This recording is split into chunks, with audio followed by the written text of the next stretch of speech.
La crainte de Dieu. Est-ce que vous avez déjà effleuré cette pensée un jour, soit dans vos échanges, soit personnellement? Bonjour à chacun et à chacune. Bonjour Fanoï, comment vas-tu ce matin? Oui, bonjour Jeff. Très bien, merci. Content de vous retrouver pour cette nouvelle semaine. Et puis voilà, Ah oui, même si c'est bien. nous débutons une nouvelle semaine. Bonjour Hiro. Bonjour Jeff. Comment vas-tu ce matin? Ça va, content de vous retrouver et d'être C'est un plaisir pour nous ce matin de pouvoir passer un moment dans le partage. Merci pour ce matin. Salut Théoui, comment vas-tu? Oui, bonjour Jeff, ça va bien, merci. Et content d'être là ce matin avec vous pour un nouveau partage de sa parole. Merci.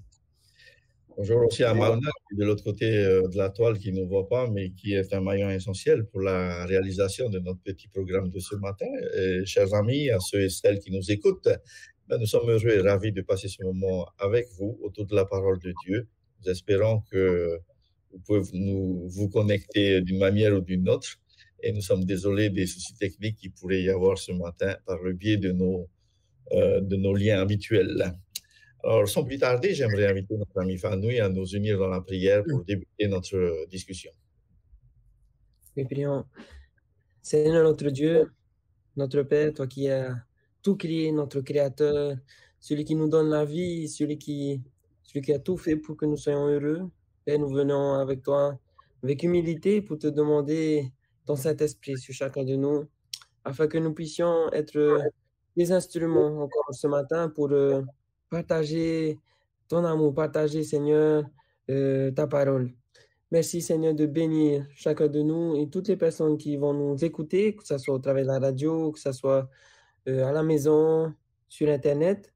Et nous te demandons, oui, ta grâce soit encore sur chacun de nous et que tout soit fait pour ta gloire, au nom de Jésus, notre Seigneur. Amen. Amen. Merci, Fanoui, pour cette prière. Comme nous l'avons évoqué tout à l'heure, nous allons essayer de nous poser cette question ou essayer d'appréhender cette dimension de la crainte de Dieu ce matin. Et donc, cette crainte nous amène inévitablement à poser peut-être une première question. Comment considères-tu ton Dieu ou quel regard avez-vous sur lui? Théoui, est-ce que tu peux nous introduire dans le verset qui nous sert un peu de guide de ce matin, dans Psaume 89, verset 8, si tu l'as? Oui, merci. Alors, le Psaume 89, le verset 8, il nous dit « Dieu est terrible dans la grande assemblée des saints, il est redoutable pour tous ceux qui l'entourent. » Peut-être une toute première question, qu'est-ce que ça vous évoque ce verset-là? Est-ce que vous l'avez déjà rencontré une fois ou bien ce rappel de ce matin? Qu'est-ce qu'il évoque en vous, comme écho, juste vite fait, sans trop nous étaler sur ce verset? Hiro, peut-être? Oui, c'est vrai que lorsqu'il s'agit de Dieu, on a l'impression que c'est un être impossible d'approcher, mais au travers de ce partage de ce matin, nous aimerions vous donner des éléments pour dire que Dieu est toujours à côté de nous et il ne faut pas avoir peur. C'est là ce que je peux dire pour le moment. Ça se voit que tu es un grand garçon, donc c'est vrai que tu appréhendes moins ce grand Dieu-là. Merci pour ton analyse. Fanoui, par contre, toi, qu'est-ce que tu pourrais apporter vite fait sur la résonance que provoque ce verset dans tes oreilles ce matin? Oui, c'est vrai que lorsque je lis ce verset, ça me fait penser à un grand roi. C'est vrai qu'aujourd'hui, il y a plus beaucoup de rois. Si on peut imaginer une personne vraiment avec grande autorité. Et il est écrit, il est redoutable pour tous ceux qui l'entourent, c'est-à-dire même ceux qui travaillent peut-être avec lui dans l'assemblée, et ben, il est redoutable, c'est-à-dire qu'ils sont eux-mêmes, qui sont proches de lui déjà, ils sont remplis de beaucoup de respect. Je pense qu'on va développer cet aspect-là. Donc moi, ce qui me fait ressentir ce verset-là, c'est beaucoup de respect et de waouh, je suis impressionné lorsque je lis ce verset. Donc on ne parle pas de n'importe qui là. Merci. Par contre, je suis impressionné par votre analyse tellement rassurante de ce verset. Théo, dis-nous un peu plus de ton ressenti, s'il te plaît. Pour ma part, quand on utilise le mot terrible, hein, ben, ça veut dire ce que ça veut dire, c'est que c'est effrayant. Hein? Donc, pour ma part, je pense que dans ce verset, quand on dit Dieu est terrible dans l'assemblée des saints, ben, je pense qu'en tant qu'être humain, et parce qu'on n'a pas encore vu Dieu face à face, on a du mal à saisir cet aspect de sa gloire qui est terrible. Non pas je veux dire, quand on est de son côté avec lui, quand on l'obéit, non pas qu'elle est destructrice, mais c'est cet aspect de sa puissance, hein, de sa présence. Donc voilà un peu par rapport à ce verset. Merci. Par contre, pour ma part, quand je lis ce verset-là, waouh, j'ai une certaine appréhension, j'ai une certaine trouille parce que c'est pas l'image que j'ai de ce Dieu-là, de mon Dieu, mais ce matin, il nous faut considérer cette dimension-là parce qu'on essaie de connaître Dieu. Qui sommes-nous pour décrypter Dieu dans sa totalité? Mais et finalement, en fouillant un peu, je trouve dans la Bible, dans Exode au chapitre 33, verset 20, voici ce que nous lisons. L'Éternel dit, tu ne pourras pas voir ma face, car l'homme ne peut me voir et vivre. Ça ne me rassure pas plus. Il semblerait que l'accès à Dieu ne soit pas si évident que ça. Est-ce qu'on nous a raconté des salades? Mais ce matin, j'aimerais peut-être, avant de nous projeter là-dessus, vous parlez d'un homme. Vous connaissez Hermann Göring? Est-ce que ce nom vous parle? Est-ce que ça vous dit quelque chose? Hermann Göring?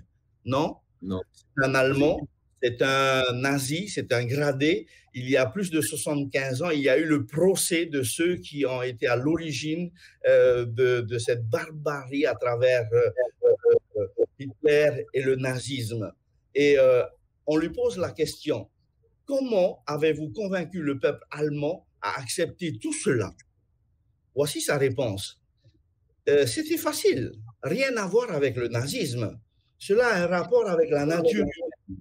Tu peux le faire dans un régime nazi, socialiste, communiste, dans une monarchie et même dans une démocratie. La seule chose à faire pour rendre les esclaves les gens, c'est de les effrayer. Si vous imaginez comment effrayer les gens, vous pouvez les faire ce que vous voulez. Waouh! À travers cette perspective et cette revue que je vieillis de 75 ans, je me pose la question, est-ce que ce n'est pas l'approche que Dieu a de nous concernant cette crainte pour faire de nous des esclaves de Dieu? C'est une question que je pose. Alors peut-être avant de développer cette idée-là, étendons-nous sur la première question. Finalement, parce que ce mot craindre, on peut l'analyser, le décortiquer de plusieurs manières. Première question, Hiro, que veut dire pour toi craindre? Voilà, donc, comme tu disais, qui sommes-nous pour essayer de décrire la nature de Dieu? Alors, je vais essayer. C'est vrai qu'on ne va pas pouvoir tout décortiquer qui est ce Dieu magnifique que nous adorons, que nous prions, mais la crainte de l'Éternel, ce n'est pas dans le sens que nous avons l'habitude, c'est-à-dire avoir peur, c'est-à-dire ce Dieu-là que nous adorons n'est pas du tout dans ce contexte-là. Il ne veut pas qu'on puisse l'adorer, qu'on puisse l'aimer parce que nous avons peur de lui. Quoique ce grand Dieu, il est tout puissant, il peut tout faire, mais ce que Dieu désire pour chacun de nous, c'est qu'on puisse tout sauf avoir peur de lui. Donc ce n'est pas dans le sens de crainte, c'est-à-dire d'avoir peur, mais c'est plutôt de pouvoir l'aimer, de pouvoir l'aimer en retour, de pouvoir l'obéir, le respecter. C'est dans ce sens-là pour notre propre bien. Parce que n'oublions pas que la nature de Dieu, c'est un Dieu saint. Donc avec cette nature que nous avons acquis depuis Adam et Ève, c'est-à-dire cette nature pécheresse, il nous est difficile de pouvoir nous approcher. Donc, des fois, c'est un peu difficile de pouvoir comprendre ce Dieu saint, nous qui vivons une vie qui n'est pas vraiment en accord avec la volonté de Dieu. Mais en tout cas, ce que Dieu désire, c'est qu'on puisse l'aimer, c'est qu'on puisse s'approcher de lui, pas dans la peur, mais dans l'obéissance, dans le respect, dans tous les domaines de la vie. Voilà ce que je peux dire pour... Merci, Gillo. Sinon, d'un point de vue beaucoup plus académique, Fanoui, comment tu peux décoder la crainte ou les formes de crainte qu'il y a, ou une partie de la crainte déjà, et puis pour qu'on puisse se réconcilier avec ce terme barbare? Oui, merci.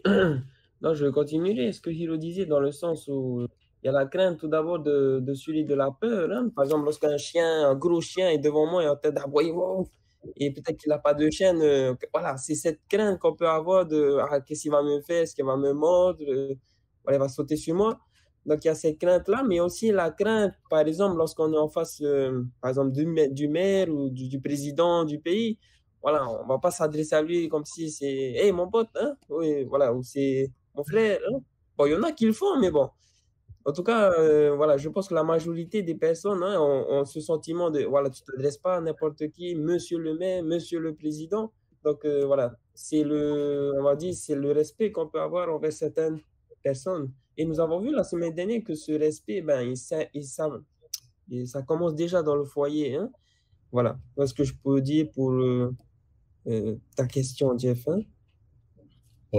Et oui, alors, qu'est-ce que tu penses de ce thème? Ben, pour ma part, hein, je pense que ce thème veut dire ce qu'il veut dire hein, dans sa simplicité, c'est-à-dire la crainte réellement, c'est-à-dire parce qu'on a vraiment affaire à un Dieu qui est tout puissant et qui est terrible. Et quand on lit dans la Bible à plusieurs reprises ceux qui ont eu à faire face à ce Dieu, de près ou de loin, ils s'effondraient, ils tremblaient. Mais je pense que Dieu, c'est pas simplement ça, et je pense qu'on pourra le développer. Mais pour moi, la crainte, s'il faut résumer, quand on lit dans Deutéronome chapitre 6, le verset 2, et même Deutéronome 10, verset 12, on nous dit que la crainte, tout simplement, en fait, c'est observer ses commandements. Craindre le Dieu, c'est lui obéir. Craindre le Dieu, c'est... Et comme Jésus a dit, il a résumé les 10 commandements en disant, ben, craindre Dieu, les commandements, c'est aimer Dieu, aimer son prochain. Donc finalement, cette crainte, cette notion de crainte, elle a plus à faire avec l'amour qu'autre chose. Mais après, on peut pas dissocier les deux parce que Dieu est ce qu'il est. Il est tout puissant, il est immense, il est infini. C'est comme quand on se retrouve face, et tu l'as souligné au début, quand on se retrouve en face de quelqu'un qui est grand, et ben, Pasteur Hiro est le plus grand parmi nous, c'est imposant. Voilà, c'est une masse. Et bon, je ne dis pas qu'on a une crainte de Pasteur Hiro, mais je dis, quand tu es en face de quelqu'un qui est grand, voilà, ça impose. Il y a une présence, quoi. Et Dieu, c'est plus grand que ça. Mais il n'est pas que ça. Il est aussi amour. Et je pense que c'est les deux choses à considérer. Les anges, quand ils se retrouvent face à Dieu, ils ont ce sentiment de respect, hein, de crainte et d'amour aussi. Donc, voilà, par rapport à cette question, je pense que quand on dit crainte, il ne faut pas non plus mettre de côté cette notion de, comment on dit, c'est pas non plus de peur hein, et de soumission, mais c'est de réaliser que celui qui est en face de moi, et comme Fanny disait, quand il prenait l'exemple du maire ou d'un président, on comprend qui est en face de nous. Et je pense que c'est une notion à ne pas écarter parce qu'on risque, à cause de cela, ben, de minimiser ce Dieu-là, ce petit Dieu, comme certains le disent. Hein. Voilà, et je pense que ça veut dire ce que ça veut dire. Mais en même temps, la Bible veut nous rappeler que c'est plus que ça. C'est pas simplement avoir cette crainte, mais c'est vraiment aller au-delà. C'est aimer ce Dieu. Il est amour, d'ailleurs. Voilà. Merci pour vos interventions. Et je suis rassuré dans l'idée qu'à vous trois même, vous avez déjà appréhendé c'est quoi ce Dieu-là. Mais imaginez-vous ce matin qu'à travers les ondes de la radio, il y a quelques-uns qui nous écoutent, qui n'ont jamais porté vraiment attention sur qui est ce Dieu et comment l'appréhender. Avec des mots simples, qu'est-ce que la crainte de notre Dieu? Avec des mots simples. Qu'est-ce que la crainte? Oui. Ah, pardon. La crainte, enfin, il y a plusieurs mots qui peuvent caractériser justement cette crainte. Moi, je prendrais ce matin le mot respect, un profond respect. Vous vous rappelez, la semaine dernière, nous avons parlé du respect des enfants envers leurs parents. Donc, il y a ce respect, pas seulement d'obéissance, mais vraiment respecter, c'est-à-dire que chacun reste à sa place. C'est-à-dire que les enfants, ils sont les enfants, et on doit apporter un certain respect vis-à-vis de nos parents. C'est-à-dire que, bien sûr, il y a ce respect par rapport à cette autorité, mais plutôt il y a cet amour que les enfants portent envers leurs parents. C'est-à-dire que comment les enfants vont faire pour respecter les parents? C'est-à-dire faire des choses qui ne sont pas contraires à ce que les parents attendent, pareillement pour nous, vis-à-vis de notre Dieu. C'est-à-dire que nous allons faire des choses qui vont plaire au Seigneur, on va faire des choses qui vont pousser le Seigneur justement à nous aimer de retour, quoique le Seigneur n'attend pas que nous soyons des êtres parfaits, parce qu'il sait que nous ne pouvons pas être, parce qu'il y a toujours ce péché qui est autour de nous. Mais ce qu'il faut garder ici dans l'esprit, c'est-à-dire que Dieu nous aime, il veut qu'on puisse l'aimer en retour, toujours bien sûr dans ce respect. Donc c'est quelque chose de pas évident, mais le Seigneur nous aime et il ne veut pas qu'on puisse avoir peur, mais au contraire, il veut qu'on puisse l'aimer et qu'on puisse s'approcher de lui. Bien sûr, il y a plusieurs choses qu'on peut faire justement pour montrer ce respect envers ce Dieu magnifique que nous avons. Et oui, désolé de t'avoir coupé, vas-y, j'espère que tu l'as encore sur le bout de la langue. Je ne sais plus trop ce que je voulais dire, mais ce que j'aimerais rebondir sur ce que tu disais, l'image de tout à l'heure avec le nazi, les nazis, je ne sais pas comment on dit exactement, de cette idée pour mieux contrôler les gens, mais il fallait les effrayer.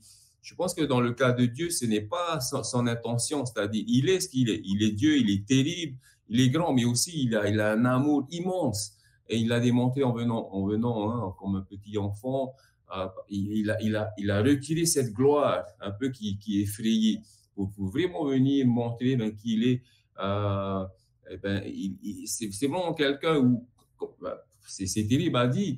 On a craché dessus, on a tapé, on a giflé et il n'a pas bougé d'un doigt. Donc c'est vraiment ça dans l'essence de qui est Dieu. C'est un amour, c'est d'une douceur mais incroyable. Mais quand il est revêtu de sa gloire, pour reprendre le verset dont tu citais dans Exode 33, verset 20, personne ne peut voir Dieu et vivre dans notre état, dans l'état dans lequel on est, pécheur, sali. Et c'est pour cela que Dieu nous appelle à un nettoyage pour pouvoir se présenter un jour quand il reviendra. Donc, voilà par rapport à ta question. Oui. Alors, en quelques mots, pour toi, qu'est-ce que la crainte de l'Éternel? Oui, merci. Ouais, j'aimerais rebondir sur ces deux aspects, donc de l'amour et en même temps du respect. Je prendrais l'exemple d'un ami. Par exemple, lorsqu'on a un ami, parfois on se permet de le titiller un peu, on se permet un peu de le marcher un peu dessus. Et voilà, je prends juste un exemple dans ce sens pour dire que avec Dieu, voilà, il y a cet amour, mais en même temps, voilà, il y a cette limite aussi dans le sens où, voilà, c'est comme si Hiro disait avec le papa reste à sa place. C'est le papa, quand le papa il dit stop, faut arrêter. Alors qu'avec un ami, voilà, on peut blaguer, on peut même l'embêter, voilà. Parce que voilà, c'est quelqu'un de notre niveau. Enfin, je veux dire, on fait ça par plaisir, parce qu'on s'amuse, on se comprend. Avec Dieu, il y a aussi ça, il y a cet amour, ce lien qu'on peut avoir, mais il y a aussi cette autre partie qu'il ne faut pas oublier, c'est que lui, c'est le Dieu créateur. Et ces deux aspects-là ne sont pas comment on dit ça, contradictoires, mais ils sont complémentaires. C'est-à-dire, il y a cet amour, mais en même temps, il y a toujours ce respect, dans le sens, ok, lui, quand il dit quelque chose, il n'est pas là, hey, pourquoi tu fais comme ça? Pourquoi? Voilà, il faut toujours qu'on ait en tête ce respect-là, que voilà, avec qui on parle, quand il dit quelque chose, il faut le faire, quoi. Ouais, j'espère que ça a été clair. J'aimerais demander les deux idées de respect. On va y revenir. On va revenir sur cette notion-là, puisqu'on y est tout de suite là. Vous avez peut-être la chance, vous trois, d'avoir vécu avec votre papa. Moi, je n'ai pas connu mon géniteur de père. Alors, mais j'ai senti aussi qu'à travers vos encouragements, il y avait la notion de l'amour, bien sûr, de Dieu qui était là, qui est manifeste, mais aussi, comme l'a évoqué Hiro, cette notion de respect. Donc, si le respect découle de la crainte, comment cultiver le respect à l'égard d'un Dieu invisible? Moi, j'ai mon père qui m'a mis au monde, mais je ne l'ai jamais vu. Alors, c'est pas un peu trop me demander de respecter quelqu'un que j'ai jamais vu. Et peut-être qu'ils sont beaucoup aussi ceux qui sont dans la même situation que moi ce matin. Je vous embête, mais c'est passionnant et je sais que nous avons très peu de temps là-dessus. Mais j'aimerais avoir votre ressenti sur cette question-là. Hiro, tout d'abord, si le respect découle de la crainte, comment cultiver ce respect à l'égard d'un Dieu qu'on ne voit pas? Oui. Tout à fait. Lorsqu'on revient justement à l'image de ce père avec son enfant, ou ceux qui ont eu un père, comme tu disais, toi qui n'as pas eu cette chance de pouvoir avoir. Et il y a aussi, bien sûr, l'image aussi de ce père, on va dire, tyran, qui fait du mal, qui donne la ceinture, qui donne le maladien tous les jours. Est-ce que ces enfants vont avoir ce respect? Là encore, c'est une question, je ne sais pas, je ne pourrais pas répondre. Peut-être il y a ceux qui peuvent. Mais celui qui a vécu, on va dire, quelque chose de magnifique avec son père, bien sûr, ce sera plus facile de transmettre justement ce respect vis-à-vis de le père qui est dans les cieux. Mais pour un enfant qui n'a jamais vu son père ou bien qui a peut-être vécu un cauchemar avec son papa, comment lui donner le goût de pouvoir continuer à respecter, comme tu dis, un père qu'on ne voit pas? Je t'avoue que c'est pas quelque chose de facile de pouvoir transmettre justement pour un enfant qui n'a jamais, ou peut-être qui a vécu un cauchemar dans sa vie vis-à-vis de son père. Donc, au travers de ce passage que nous venons de discuter ce matin, l'Éternel souhaiterait ramener justement cette image de ce Père, c'est-à-dire qui protège, qui nourrit, qui aime, tout ce qu'un enfant attend d'un Père. Et c'est à nous justement de pouvoir expliquer, de pouvoir donner goût, c'est-à-dire à ces personnes qui n'ont pas vécu quelque chose de magnifique avec leur Père, mais qu'on puisse, avec notre Père qui est dans les cieux, pouvoir vivre ces moments que nous n'avons pas eu la chance de vivre pendant notre vie. Voilà un peu ce que je peux dire. Bien, Théoui? Oui. Alors, par rapport à ta question, hein, c'est vrai que ce n'est pas évident de croire à quelque chose qu'on ne voit pas. Mais ce qui est incroyable avec ce Dieu, c'est que il fait tout pour qu'on puisse amener à croire en lui. C'est vrai qu'on a peut-être des personnes qui sont là à nous dire hein, il faut croire en Dieu, etc. Mais même, je dirais, même sans ces personnes, Dieu, il nous montre sa présence et moi, je pourrais citer des exemples personnels hein, où Dieu est intervenu dans ma vie. Incroyable. Bon, je ne pourrais pas aller dans détail parce qu'il faudrait que je raconte hein, ce qui s'est passé, mais des moments où j'aurais pu perdre ma vie et j'ai compris que s'il n'y avait pas une intervention, une puissance supérieure, je ne serais plus là aujourd'hui. Pas simplement moi, mais plusieurs fois aussi avec ma femme et mes enfants. Un moment où dans notre maison, il y a un feu dans notre maison, on n'était pas là, mais incroyable. Comment est-ce que Dieu a intervenu?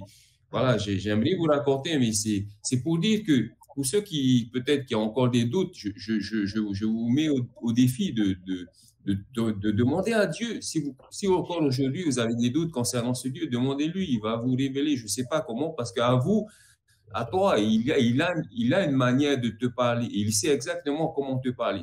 Il va peut-être pas faire descendre le feu du ciel, mais il va faire quelque chose qui va te toucher et qui va t'amener à te dire, eh ben, il y a peut-être vraiment quelqu'un qui existe. Il y a un Dieu. Donc, c'est une expérience personnelle à vivre. On ne pourra pas, un serment ne suffit pas. Un message le matin à la terre ne suffit pas, mais c'est vraiment une expérience à vivre personnellement. Et Dieu, il est prêt à bouger les planètes, comme il l'a déjà fait dans la Bible. Il a fait des choses extraordinaires et il peut le faire encore pour toi parce qu'il est le même. Donc, voilà par rapport à ta question. Oui, nos deux interlocuteurs nous ont aidés dans ce sens-là, mais toi, finalement, tu penses qu'on peut y arriver si on ne connaît pas ce Dieu invisible et qui pourrait nous aider au mieux en quelques mots, parce que le timing, il va à fond la caisse là. Merci. Donc voilà, je rejoindrai l'idée de Théoui. C'est vrai que on peut demander à quelqu'un, hein, voilà, comment tu vis ta relation avec Dieu, comment tu peux me prouver que Dieu existe? Je dirais comme Théoui, on ne peut pas prouver que Dieu existe par nos explications, mais on peut seulement témoigner de ce qu'on a vécu. Et c'est pourquoi, oui, le dernier encouragement que je laisserai à une personne qui se demanderait vraiment est-ce que Dieu existe et comment puis-je le vivre dans ma vie, c'est vraiment voilà, dans cette prière en fait personnelle où on demande à Dieu, Seigneur, voilà, montre-moi voilà, par rapport à un souci dans sa vie, par rapport à si tu as un problème dans ta vie, si tu as voilà, quelque chose que tu aimerais vraiment demander au Seigneur, ben, c'est dans cette prière personnelle avec le Seigneur où que tu verras que Dieu va agir et que tu verras par tes yeux qu'il est vraiment vivant. Hein? Voilà pour l'encouragement aussi que j'aimerais laisser pour nous ce matin. Écoute, je pense que, en tout cas, vous avez essayé de donner le meilleur de vous-même et vous avez été vachement convaincant. Je suis moins dans la distance parce que même si je n'ai jamais connu ce père-là, mais néanmoins, j'ai ce respect parce que s'il n'était pas passé par là, je ne serais pas là en train de discuter avec vous. Et grâce à lui, j'ai pu avoir des pistes. Il y a un verset que j'aime bien, vite fait, hein, dans Job 28, verset 28, il dit à l'homme, voici la crainte du Seigneur, c'est la sagesse, et s'éloigner du mal, c'est l'intelligence. Vite fait, qui c'est qui voudrait dire un dernier mot là-dessus? Ben, ça rejoint ce qui est dit dans Deutéronome, hein, s'éloigner du mal. S'éloigner du mal, c'est s'approcher du bien. Et le bien, c'est l'amour, c'est la joie, la paix. Donc, finalement, les 10 commandements, c'est amour. Dieu est amour. Donc, s'éloigner du mal, c'est de se rapprocher du bien. Se rapprocher du bien, c'est se rapprocher de Dieu. Donc, la crainte, finalement, en résumé, c'est accepter cet amour, c'est accepter, c'est se vivre cet amour. Donc, finalement, la crainte de l'Éternel, c'est vivre dans l'amour de Dieu. Donc, n'ayons pas peur. Cette crainte, de ce mot crainte, Dieu est réellement amour. Et il est allé jusqu'à accepter qu'on crache sur lui, qu'on frappe sur lui. Et voilà ce Dieu qu'il est.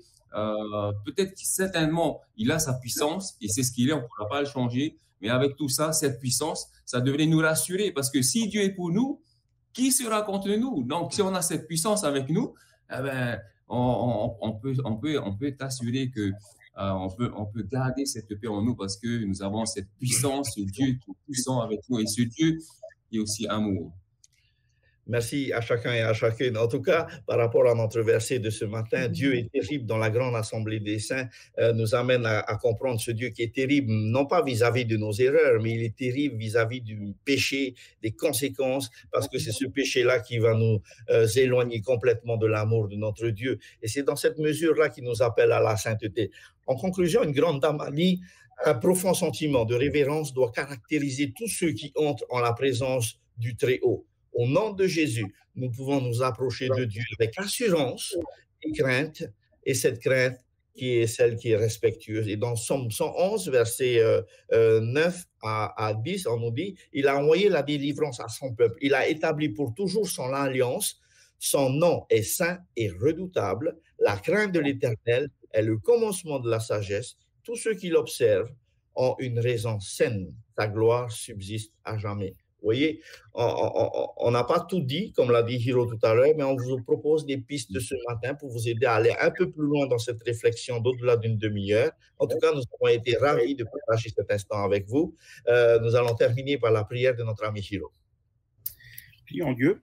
Père éternel, notre Dieu, merci Seigneur de nous montrer cette sagesse que tu as de pouvoir discuter de cette crainte que tu attends de nous. Pas dans la peur, mais dans l'amour et dans le respect. Merci infiniment pour cette image de Père que tu nous donnes. Aide-nous à pouvoir comprendre au mieux les différentes facettes de la responsabilité d'un Père et nous voulons te remercier d'avance pour ce que tu as fait, pour ce que tu continues à faire pour tes enfants.